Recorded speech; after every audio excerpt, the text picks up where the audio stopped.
Assalamualaikum warahmatullahi wabarakatuh. Bertemu lagi dengan saya Ustazah Siti Syamsawaliza untuk pada minggu ini untuk bidang jawi imbuhan awalan imbuhan awalan tetapi akan bertukar menjadi pen, peng, pem dan penya dalam keadaan-keadaan tertentu dengan sifat-sifat ejaan tertentu.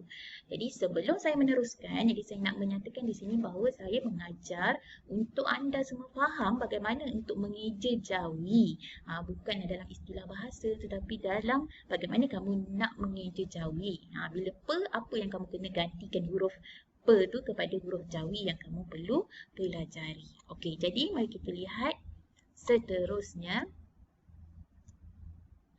Imbuhan dieja dengan huruf pa. Huruf pa adalah macam bentuk dia macam fa tapi ada titik 3. Ini adalah huruf pa. Huruf pa bunyi kalau kita eja untuk pa, pe.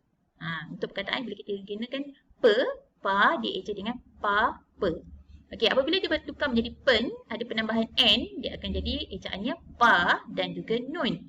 Pa tambah nun, dia akan jadi pen. Seterusnya apabila dia jadi pem, ada tambahan huruf mim. Tambahan huruf mim, ia adalah daripada huruf mim m, jadi pa dan mim, jadi pem. Apabila ditambah dengan ng, jadi peng. Bagaimana ng ini dieja dengan jawi? Ialah dengan menggantikan dengan huruf nga. Pa tambah dengan na, dia akan jadi peng. Peng. Dan yang terakhir, penya. Dieja dengan huruf pa dan huruf nya. Ny adalah huruf nya.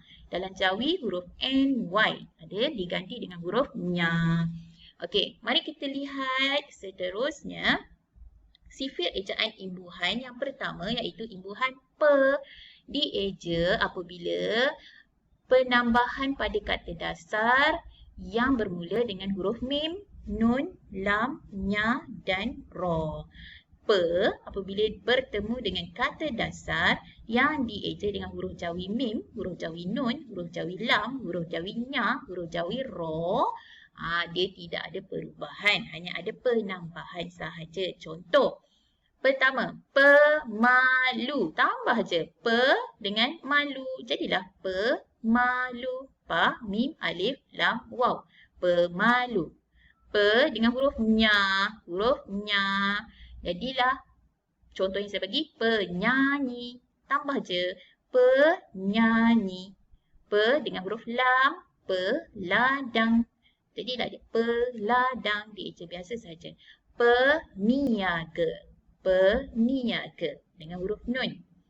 Kemudian dengan huruf ra. Imbuhan depan kata dasar huruf ra. Jadi saya bagi contoh ramah. Ramah. Jadilah dia peramah. Okey, faham? Jadi tak ada perubahan ejaan.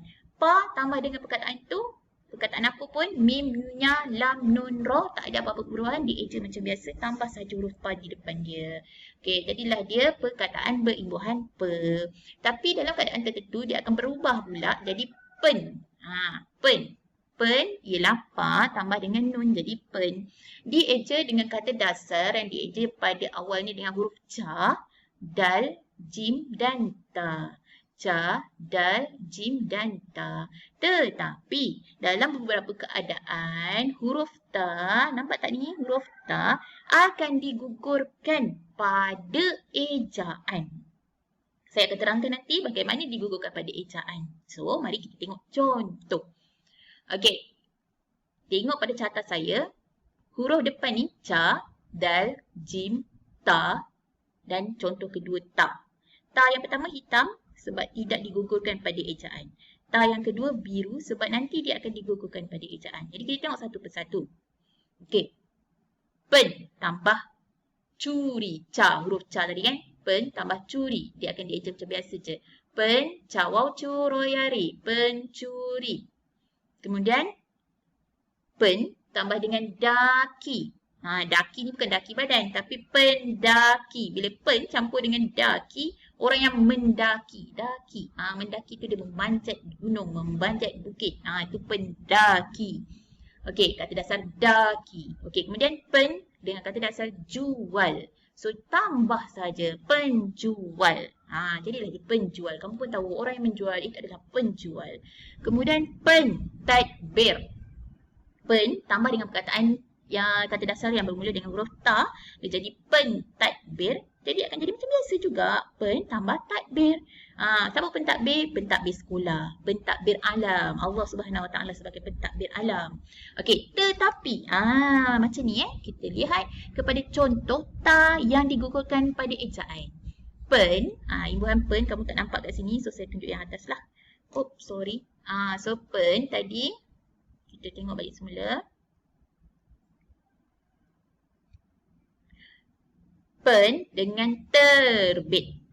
Penterbit. Jadi penterbit bila dieja ditambah dengan imbuhan pen di hadapan dia akan jadi penerbit tanpa perlu eja huruf T, tanpa perlu letak huruf ta. Pada ejaan tidak ada apabila dia menjadi imbuhan pen tadi.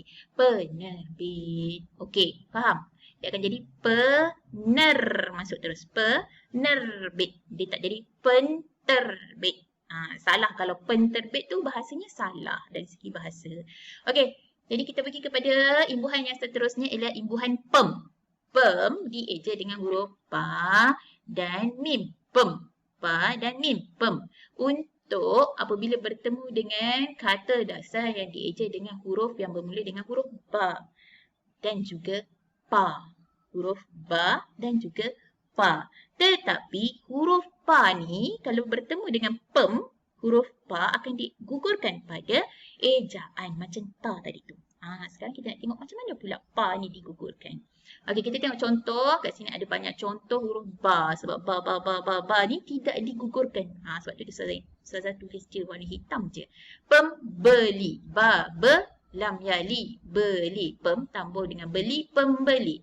Pembaris. Pem campur dengan baris. Ba, baris. Jadi pembaris. Tulis je macam biasa. Tambahkan sahaja. Jadi perkataan baris tadi boleh berubah jadi pembaris. Pembaris tahu pembaris kan? Alat untuk menggaris. Kalau baris saja boleh jadi baris atas, baris bawah. Dan macam-macam. Kalau tapi ganti dengan pem, tambah pem, pembaris. Kamu tahu itu adalah alat untuk menggaris. Pembaca. Orang yang membaca. Pem tambah dengan baca. Jadi pembaca. Okey, jadi bagaimana pula pa yang digugurkan? Pem dengan pandu. Kita tak sebut pempandu. Kita tak sebut pepandu. Kita sebut pemandu. Pemandu. Buang pa, terus je masukkan pa, mim, nun, dal, waw. Pemandu. Sama juga dengan di sini pada Rumi. Pemandu. Dia buang pa di sini, pi di sini. Jadi pemandu. Sepatutnya kat sini pa kan? Pemandu. Pi kan? Tapi dia buang pi kat sini jadi pemandu. Barulah betul. Begitu juga pempantau. Pempantau. Pi ni dia tak tulis. So dia jadi pemantau. Kat sini pemantau. Pa di sini tidak ditulis. Tidak ditulis dalam ejaan apabila telah ada imbuhan pem. Okey. Seterusnya imbuhan peng. Imbuhan peng. Macam ni aja imbuhan peng. Pa tambah dengan nga. Ingat ya, ng. Kalau jumpa mana-mana ng pun ganti dia adalah nga. Kalau kita mengeja di kelas kita akan bulatkan. Ng ni bulat, tulis nga ke atas dia. Nga. Pa, nga, peng. Penambahan partikel dasar dieja dengan huruf jawi berikut. Huruf ga, huruf ha. Alif waw ni huruf apa? Ni namanya vokal jawi. U, I, O, E. Alif waw U, alif ya I, alif waw O, alif ya E. Okey. Dan kalau dia dieja dekat dalam imbuhan peng, ada sesetengahnya yang akan dihazafkan ataupun digugurkan alifnya ya. Nanti kita akan tengok. Dan juga huruf kaf yang digugurkan pada ejaan. Huruf peng bertemu dengan kaf. Kaf ni nanti akan digugurkan pada ejaan. Jadi mari kita lihat contoh. Contoh kalau hitam, ingat hitam ni maknanya dia ditulis, tak digugurkan. Tapi kalau dia warna biru macam ni, maknanya dia akan digugurkan apabila dia menjadi perkataan yang telah berimbuhan. Okey, penggalak. Peng dengan huruf ga. Penggalak dieja macam biasa saja. Peng dengan i'lan. I'lan. Alif. I'lan. I'lan ni maksudnya apa ya? I'lan adalah iklan. Iklan. Kenapa Ustazah eja i'lan? Sebab dia adalah salah satu daripada kata pinjaman bahasa Arab. I'lan adalah bahasa Arab asalnya. Kemudian digunakan dalam bahasa Melayu. So, dia jadi kata pinjaman. So, dia akan eja peng-i'lan. Peng-i'lan. Okey. Kemudian, penguli. Di sini yang dihazafkan. Kalau dekat tulisan sini, biasa Kalau tulisan Rumi, dia tak ada hazaf apa-apa huruf pun. P-E-N-G-U-L-I. P-E-N-G-U-L-I. Penguli. Tapi kenapa dekat sini kena buang? Sebab di sini kita mengeja menyebut bukan melalui tulisan tetapi melalui sebutan, mengikut sebutan. Kita tidak mengeja penguli dengan ejaan Rumi tapi kita mengeja penguli kerana sebutan kita ialah penguli. Bukan penguli. Kalau kita eja peng dengan alif ditulis, dia akan jadi bacaan dia penguli. Tapi bila sebab kita nak sebut penguli, jadi kita kena buanglah huruf alif.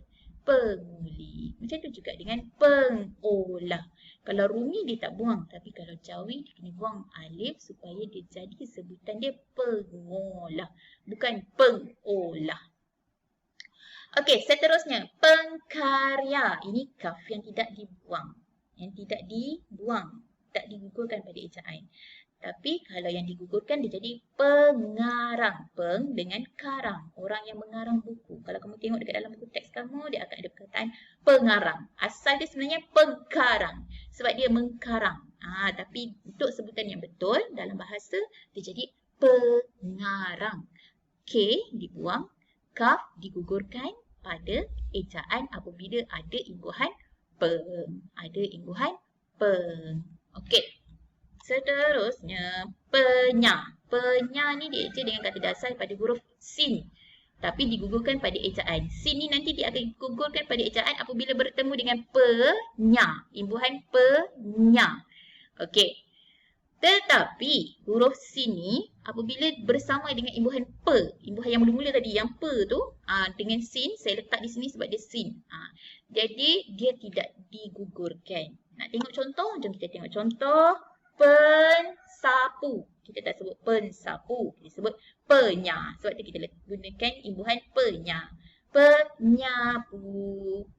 Pensyair. Tak ada pensyair tapi penyair. Penyair. Penyapu. Pensakit. Tak ada pensakit tapi kita ada penyakit. Penyakit. Sakit. Di sini keistimewaan sakit. Sakit yang digugurkan, sakit sin yang tidak digugurkan. Kenapa? Kat sini kita tengok imbuhan penya, kat sini kita tengok imbuhan pesakit. Beza penyakit dengan pesakit beza kan? Penyakit ialah benda yang kita hidapi, penyakit batuk, sesama, itu penyakit. Pesakit orang yang sakit, orang yang pergi berjumpa dengan doktor, dia sakit, dia pesakit. Begitu juga dengan pesalah. Pesalah sin tidak digugurkan. Okey, jadi itulah tadi cara mengeja Jawi dengan imbuhan pe yang akan berubah mengikut keadaan. Dia akan jadi pen, kadang-kadang dia akan jadi pem, kadang-kadang dia akan jadi peng, kadang-kadang dia akan jadi penya. Okey, so dah selesai dengar penerangan saya tadi. Okey, buka buku aktiviti pada muka surat 47 dekat sini. Okey, kamu akan lihat dia ada imbuhan kat sini dan perkataan. Jadi, apa yang kamu kena buat? Nak jawab soalan dekat bawah ni, kamu kena pilih imbuhan yang bersesuaian dengan perkataan dekat sini. Contoh, pimpin. Apa nak tulis? Bila kamu baca ayat dia, nak tulis apa? Dia bagi contoh yang pertama kat sini, duduk. So, jawapan penduduk Malaysia. Mana pen? Kat sini pen. Penduduk. Kalau jadi pemduduk salah, penyeduduk salah, pemduduk tak betul. So apa yang sesuai? Penduduk. Jadi begitulah seterusnya. Kamu kena buat, baca petikan ini, kemudian pilih yang sesuai. Okey, itu sahaja daripada saya. Wabillahi taufiq wal hidayah. Assalamualaikum warahmatullahi wabarakatuh. Jumpa lagi minggu hadapan. Bye.